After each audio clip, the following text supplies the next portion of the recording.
Friends, welcome to my channel. பிரபஞ்சத்தோட செல்ல பிள்ளைகள் எல்லோருக்குமே அன்பான வணக்கம். இன்றைக்கி இந்த வீடியோவில் நம்ம என்ன பார்க்க போகிறோம் அப்படின்னு பார்த்தீங்கன்னா, நான் சொல்கிற இந்த 2 ஸ்டெப்ஸை ஸ்டெப் பை ஸ்டெப்பாக ஃபாலோ பண்ணுங்கள். ஆட்டோமேட்டிக்காக நீங்கள் விரும்புகிற பர்சன் உங்களை தேடி வருவாங்க. அது என்ன விஷயம் அப்படிங்கிறத பற்றி தான் டீட்டெயிலாக இந்த வீடியோவில் பார்க்க போகிறோம். ஸோ வீடியோவை கடைசி வரைக்கும் பாருங்கள். இது வரைக்கும் நம்ம சேனல் சப்ஸ்கிரைப் பண்ணாதவங்க சப்ஸ்கிரைப் பண்ணிக்கோங்க. பக்கத்தில் இருக்க பெல் ஐக்கான் கிளிக் பண்ணிக்கோங்க. அப்போ தான் நான் போகிற எல்லா வீடியோஸும் உங்களுக்கு நோட்டிஃபிகேஷனில் வரும். நம்ம சேனல் சார்பாக நான் பர்சனல் ஃபோன் கவுன்சிலிங் கொடுத்துட்ருக்கேன். அது மட்டும் இல்லாமல் 21 days relationship workshop, job, money, ப்ரெக்னன்சின்னு சொல்லிட்டு எல்லா கோளுக்குமே தனித்தனியாக ஒர்க் ஷாப் இருக்குது. அது கூடவே விசுவலைசேஷன், ஃபோட்டோ ஹீலிங் அண்ட் நம்மளோட கோல் ரிலேட்டடான சப்ளிமினல் மியூசிக்கும் நான் ரெடி பண்ணி கொடுத்துட்ருக்கேன். ஸோ யாருக்கெல்லாம் இன்ட்ரெஸ்ட் இருக்கோ எனக்கு வாட்ஸ்அப்பில் மெசேஜ் பண்ணுங்கள், நான் டீட்டெயில் ஷேர் பண்ணுறேன். இந்த வீடியோவில் ரிலேஷன்ஷிப்பை அட்ராக்ட் பண்ணுறதுக்கான 2 முக்கியமான விஷயத்தை பற்றி தான் நான் பேச போகிறேன். அதாவது இது ஆல்ரெடி நம்ம நிறையா டைம் சொன்ன விஷயம் தான், இருந்தாலுமே நீங்கள் அதை கரெக்டாக ஃபாலோ பண்ணணும் உங்களுக்கான சக்ஸஸை நீங்கள் அடைய முடியும். அதாவது நிறைய பேர் இங்கே கண்டிப்பாக நிறைய எஃபர்ட் போடுறீங்க. உண்மையாலுமே உங்களோட பெயின் எல்லாமே தாண்டி லா ஆஃப் அட்ராக்ஷன் தெரிஞ்சதுக்கப்புறம் நிறைய எஃபர்ட் போடுறீங்க. அதுக்கே உங்களை பாராட்டணும். ஆனால் நம்ம போடுற எஃபர்ட்டை கரெக்டாக போட்டால் மட்டும்தான் நமக்கான சக்ஸஸ் கிடைக்கும். இப்போ ஒரு எக்ஸாம்ஸுக்கு நம்ம படிச்சுட்டு இருக்கோம் அப்படின்னா சிலபஸ் வச்சு எந்தெந்த பகுதியிலேருந்து நம்ம கொஷின் கேட்பாங்கன்னு தெரிஞ்சு அதுபடி படித்தா மட்டும்தான் நமக்கான மார்க்ஸ் நிறையா வாங்க முடியும். அது மாதிரி தான் நமக்கான விஷயம் நம்ம வந்து மேனிஃபெஸ்ட் பண்ணும்போது ஒரு நாலேஜோட கரெக்டாக நம்ம அப்ளை பண்ணும்போது மட்டும்தான் நமக்கு அந்த விஷயம் சக்ஸஸ் கொடுக்குது.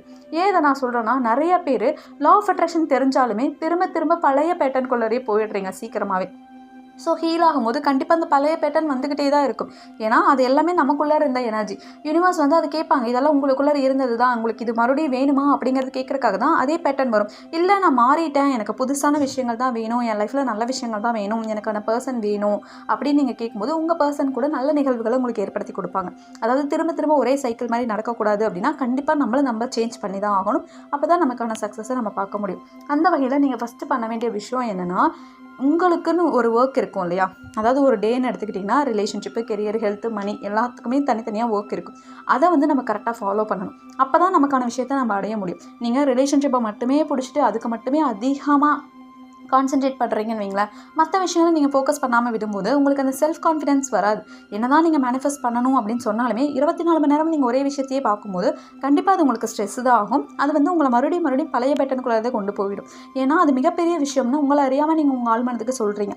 அது நார்மலான விஷயம். ஒரு 10 minutes ஒதுக்கி நீங்கள் ஃப்யூச்சரில் என்ன வாழ்க்கை வாழணும்னு நினைக்கிறீங்களோ அதை இப்போவே வாழ்ந்த மாதிரி சொல்லிட்டு நீங்கள் விட்டுட்டிங்கன்னா யூனிவர்ஸ் அந்த செயலில் இறங்கிடுவாங்க. ஆனால் நம்ம என்ன பண்ணுவோம், மேனிஃபெஸ்ட் பண்ணுறோங்கிற பேரில் கன்ஃபியூஸ்டு எனர்ஜியோடு சேர்த்து நம்ம அனுப்பிட்டே இருக்கும்போது யூனிவர்ஸ் அங்கே கன்ஃபியூஸ் ஆயிடுவாங்க. அதனால தான் நிறைய பேர் பார்த்தீங்கன்னா அந்த சைக்கிள் மாதிரி திரும்ப திரும்ப ஒரே விஷயத்தை அட்ராக்ட் பண்ணிக்கிட்டே இருப்பீங்க.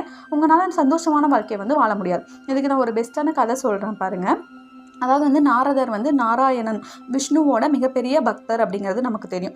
எப்பவுமே ஒரு வாயில் வர்றது நாராயணாங்கிற வார்த்தை தான் வரும். ஒரு கட்டத்தில் அவருக்கு வந்து ஒரு தலகணம் வந்துருச்சான். நம்ம தான் வந்து நாராயணரோட மிகப்பெரிய பக்தர், நம்மளை மாதிரி பக்தர் யாருமே இல்லைங்கிற தலைகணம் வந்துருச்சான். அதனால் நாராயணன் என்ன பண்ணியிருக்காருனா, இவரோட தலகணத்தை ஒடுக்கணும் அப்படின்னு சொல்லிட்டு ஒரு பிளான் பண்ணாராம். அதுக்கு வந்து எனக்கு தலைவலி வந்துருச்சு அப்படின்னு சொல்லிட்டு அவர் தலைவலியோடு படுத்திருக்கிறாரு. எது உலகத்தையே காப்பாற்றுறவருக்கு தலைவலியா, என்ன பண்ணணும், இதை சரி பண்ணுறதுக்கு ஏதாவது வந்து பரிகாரம் இருக்கான்னு கேட்கும்போது, என்னோட தலை சிறந்த பக்தர், அதாவது என்னோட ஃபஸ்ட்டு பக்தரோடைய காலை வந்து வெட்டி அந்த பாதத்தை வந்து என்னோட தலையில் வச்சோம் அப்படின்னா அது சரியாயிடும் அப்படின்னு சொல்லியிருக்கிறாரு. ஐயோ, நான் தானே தலை சிறந்த பக்தன், அப்போ என்னோட காலை வெட்டி எடுத்து வச்சுக்குவாரா அப்படின்னு அவர் யோசிச்சிருக்கிறாரு.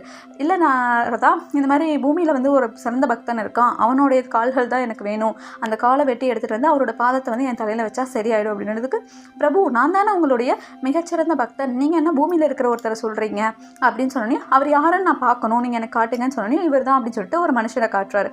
உடனே நாரதர் வந்து ஒரு நாள் முழுக்க அவர் கூட இருந்து அவர் பண்ணுற விஷயங்கள் எல்லாமே நோட் பண்ணுறாரு. காலையில் எந்திரிக்கும் போது நாராயணா அப்படின்னு சொல்லிட்டு எந்திரிக்கிறார். அதுக்கப்புறம் பார்த்திங்கன்னா வேலைக்கு போகிறார். அங்கே ஃபுல்லாக வேலை கடின உழைப்பு போடுறாரு. அதுக்கப்புறம் சாப்பிட வேண்டிய நேரத்தில் சாப்பிட்றாரு. மறுபடியும் ஈவினிங் வீட்டுக்கு வந்துடுறாரு. மறுபடியும் தூங்கும்போது நாராயணா நன்றி அப்படின்ட்டு தூங்குறாரு. அதுக்கப்புறம் இவர் என்ன வேலை செய்யும்போது வந்து யாரையுமே நினைக்கவே இல்லையே, நாராயணாங்கிறது நான் மூச்சுக்கு 300 தடவை சொல்லிக்கிட்டு இருக்கேனே, ஆனால் இவன் வந்து 2 தடவை தானே சொல்கிறான், இவனை போய் தலை சிறந்த பக்தர்னு நம்ம நாராயணர் சொல்கிறாரேன்னு சொல்லிட்டு உடனடியாக வந்து விஷ்ணு கிட்ட போய் சொல்கிறாரு. அவர் வந்து சொல்கிறாரு, சரி ஓகே அப்படியா, சரி நான் வந்து உனக்கு ஒரு வேலை சொல்கிறேன் அப்படின்னு சொல்லிட்டு கையில் வந்து கிண்ணத்தில் ஒரு எண்ணெயை கொடுத்துட்டாரு. அந்த கிண்ணம் முழுக்க எண்ணெய் விளைஞ்சிக்கிட்டு இருக்கு. இந்த எண்ணெய் வந்து ஒரு சொட்டு கூட சிந்தாமல் நீ பூமியை சுற்றி வரணும், இதை நீ பண்ணு அப்படின்னு சொல்லியிருக்கிறார். அவரும் வந்து ஒரு சொட்டு கூட கீழே விழுகாமல் பூமியை சுற்றி வந்திருக்கிறார். அதுக்கப்புறம் வந்து நான் விஷ்ணு கிட்ட சொல்கிறாரு நாரதர், இந்த மாதிரி நான் ஒரு சொட்டு கூட கீழே விடலை, நான் பத்திரமா கொண்டு வந்து கொடுத்துட்டேன். அப்போ விஷ்ணு கேட்குறாரு, இப்படி நீ பூமியை சுற்றி வரும்போது எத்தனை தடவை என்ன நினச்ச அப்படின்னு கேட்டிருக்கிறார். அதுக்கு வந்து நாரதர் சொன்னார், என்னோடய கவனம் முழுக்க அந்த எண்ணெய் கீழே சிந்தக்கூடாதுங்கிறதுலையே இருந்துச்சு, அதனால் நான் உங்களை நினைக்கல அப்படின்னு சொல்லியிருக்கிறார்.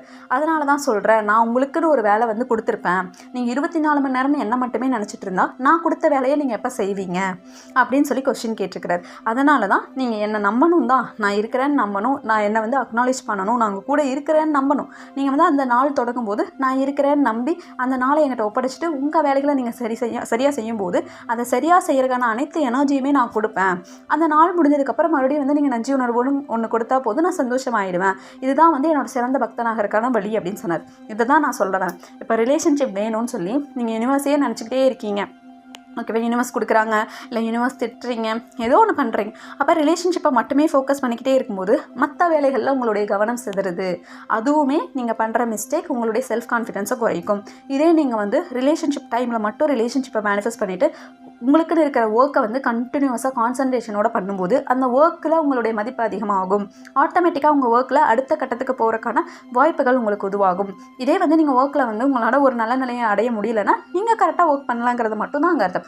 நிறைய பாலிடிக்ஸ் இருக்கும், அதெல்லாம் வேறு, நான் அதெல்லாம் சொல்ல வரல.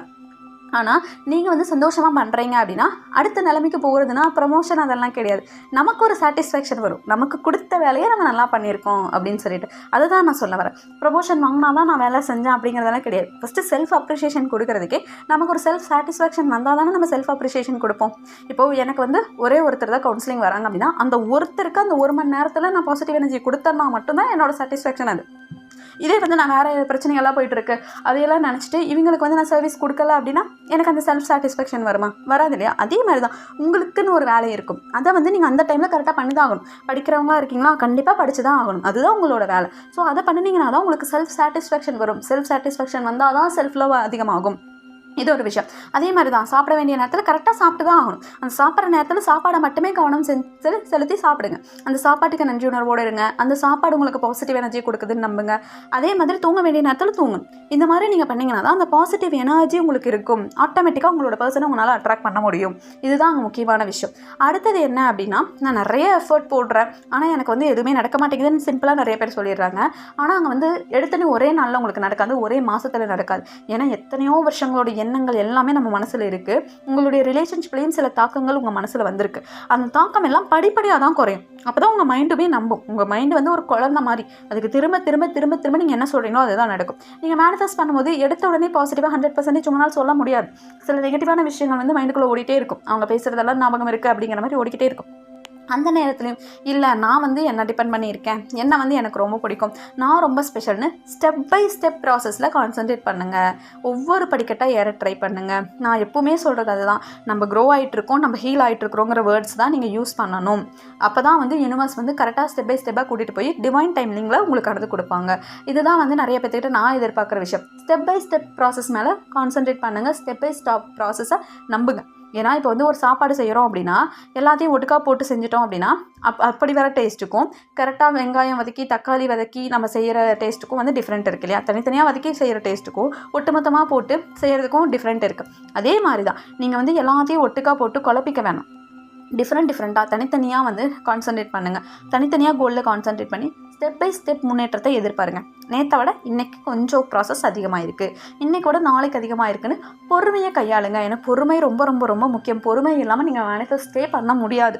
யூனிவர்ஸ் வந்து கண்டிப்பாக பொறுமையை கொடுக்குப்பாங்க, நம்மளை சோதிச்சுக்கிட்டே தான் இருப்பாங்க. ஏன்னா நம்மளுடைய தகுதியை உயர்த்துறாங்க அப்படின்னா அதுக்கான டெஸ்ட் இருக்கும் இல்லையா? இப்போ ஒரு எக்ஸாம் வந்து நீங்கள் ஐஏஎஸ் பாஸ் பண்ணணும்னு நினைக்கிறீங்கன்னா அதில் ஸ்டெப் பை ஸ்டெப்பாக பாஸ் பண்ணி வந்து தான் கடைசியாக நம்ம ஐஏஎஸ் ஆகிறோம். அது மாதிரி ஒரு மிகப்பெரிய நிலைமைக்கு வரதுக்காக தான் நம்ம மேனிஃபெஸ்டே பண்ணுறோம். சின்ன விஷயமா இருந்தால் நம்ம அங்கே மேனிஃபெஸ்டே பண்ண மாட்டோம் இல்லையா? அப்போ ஒரு மிகப்பெரிய விஷயத்தை நம்ம அடையிறதுக்காக தான் அங்கே மேனிஃபெஸ்ட் பண்ணுறோம். அப்படிங்கும்போது அதில் நிறைய ப்ராசஸ் இருக்க தானே செய்யும். ஏன்னா நம்ம பெரிய விஷயம்னு மைண்டுக்கு நம்ப வச்சதே யார்? நம்ம தான். ஸோ அப்படி இருக்கும்போது ஸ்டெப் பை ஸ்டெப் ப்ராசஸாக வந்து நம்ம அங்கே பண்ணணும். அப்போ தான் வந்து அங்கே சக்ஸஸை வந்து நிரந்தரமான சக்ஸஸாக நம்ம வச்சுக்க முடியும். ஸோ இந்த 2 விஷயத்தையும் மைண்டில் நல்லா தெளிவாக வச்சுக்கோங்க.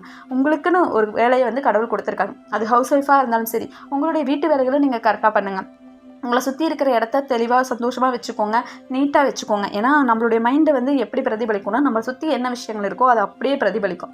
ஸோ நம்ம வீடு வந்து நீட்டாக இருந்துச்சு அப்படின்னாலே நமக்கு தேவையான விஷயங்களை ஈஸியாக அடைய முடியும். அடுத்து 2வது விஷயம் என்னென்னா ஸ்டெப் பை ஸ்டெப் ப்ராசஸ். கொஞ்சம் கொஞ்சமாக நம்புங்க. உங்கள் மைண்டு எடுத்த உடனே நம்பாது.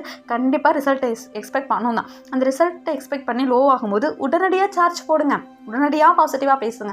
அப்போ தான் உங்களுக்கு தேவையான விஷயத்தை நீங்கள் அடைய முடியும். ஸோ பொறுமையை கையாண்டு ஸ்டெப் பை ஸ்டெப் ப்ராசஸ் மேலே நம்பிக்கை வைக்கிறீங்கன்னா உங்களுக்கான பர்சன் ஆட்டோமேட்டிக்காக தேடி வருவாங்க.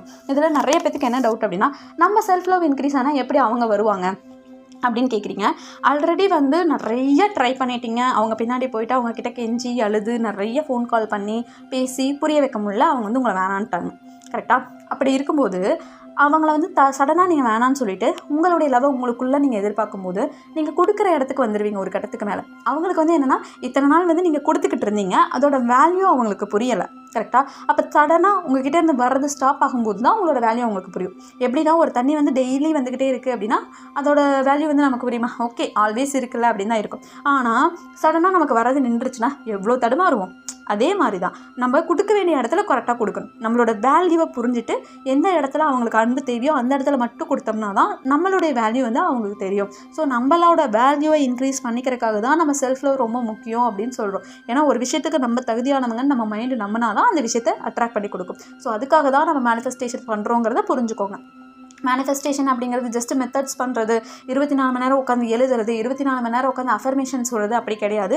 நீங்கள் என்ன மெத்தட் பண்ணாலும் உங்களை நீங்கள் சேஞ்ச் பண்ணிக்கணும். அந்த சேஞ்சுக்கு வந்து ஓப்பன் மைண்டடாக இருக்கீங்க, உங்களை சுற்றி நடக்கிற நல்ல விஷயங்களை வந்து உணர்றீங்க அப்படின்னா மட்டும்தான் உங்களுக்கான விஷயங்களை நீங்கள் அட்ராக்ட் பண்ண முடியும். ஸோ உங்களுக்கான மேனிஃபெஸ்டேஷன் ஒரு 10 மினிட்ஸ் 20 மினிட்ஸ் 30 மினிட்ஸ் இந்த மாதிரி தனித்தனியாக பிரித்து வச்சுக்கோங்க. அதாவது 10 மினிட்ஸாக ஒரு 30 மினிட்ஸாக பிரிச்சுக்கலாம். இல்லை அப்படின்னா ஒரு 30 மினிட்ஸ் உட்காந்து அதையே நீங்கள் பண்ணி முடிச்சுடுங்க. பண்ணி முடிச்சுட்டு மற்ற நேரம் முழுக்க அது ரொம்ப யூஸ்ஃபுல்லாக உங்கள் டேவை வந்து நீங்கள் பயன்படுத்துங்க. ஏன்னா நம்மனால இந்த பூமியில் இருக்கிறவங்க சந்தோஷமாக இருக்கணும்னு நீங்கள் நம்பினீங்கன்னா மட்டும்தான் அந்த சந்தோஷம் உங்களுக்கு கிடைக்கும். ஏன்னா நான் வந்து பூமியில் இருக்கிற எல்லாருக்கும் சந்தோஷத்தை கொடுக்கணும்னா என்கிட்ட எவ்வளோ சந்தோஷம் இருக்கணும். இப்போ பூமியில் இருக்கிற எல்லாருக்குமே வந்து நான் பணம் கொடுக்கணும்னு ஆசைப்பட்றேன்னா என்கிட்ட இருந்தால் தானே நான் கொடுப்பேன். அப்போ எங்கிட்ட நிறைய இருக்குதுங்கிற எண்ணத்தை நான் ஃபஸ்ட்டு கொண்டு வந்து அந்த எல்லாத்தையுமே நான் அட்ராக்ட் பண்ணால் தான் எல்லாருக்கும் கொடுக்க முடியும். அதே மாதிரி இந்த பூமி முழுக்க நம்ம சந்தோஷத்தை கொடுக்கணும்னா நம்ம சந்தோஷம் ரொம்ப முக்கியம். நம்ம சந்தோஷமாக இருந்தால் தான் பிரபஞ்சமே சந்தோஷமாக இருக்குன்னு நம்புங்க. ஏன்னா நம்ம பிரபஞ்சம் நமக்குள்ளே இருக்காங்க, அவங்கள சந்தோஷப்படுத்த வேண்டியது நம்மளோட கடமை. ஏன்னா நம்ம வந்து யூனிவர்ஸ் கிட்ட சந்தோஷத்தை எதிர்பார்க்குறோம். அப்போ நம்ம சந்தோஷத்தை கொடுத்தா தானே யூனிவர்ஸ் திருப்பி கொடுப்பாங்க. ஸோ நம்மளை சந்தோஷமாக வச்சுக்கிறதுக்காக ட்ரை பண்ணுங்கள். ஆட்டோமேட்டிக்காக உங்களோட பர்சன் உங்களை தேடி வருவாங்க. நிச்சயமாக உங்களுக்கான சக்ஸஸ் கிடைக்கும். அதுவும் டிவைன் சக்ஸஸாக கிடைக்கும். யூனிவர்ஸ் நம்ம கூடவே இருந்து எல்லாத்தையுமே வழிநடத்துறாங்க. நம்ம ரொம்ப ரொம்ப ரொம்ப சந்தோஷமாக இருக்கிறோம். ரொம்ப ரொம்ப ரொம்ப ஹாப்பியாக இருக்கிறோம். Thank you so much universe. Love you so much universe.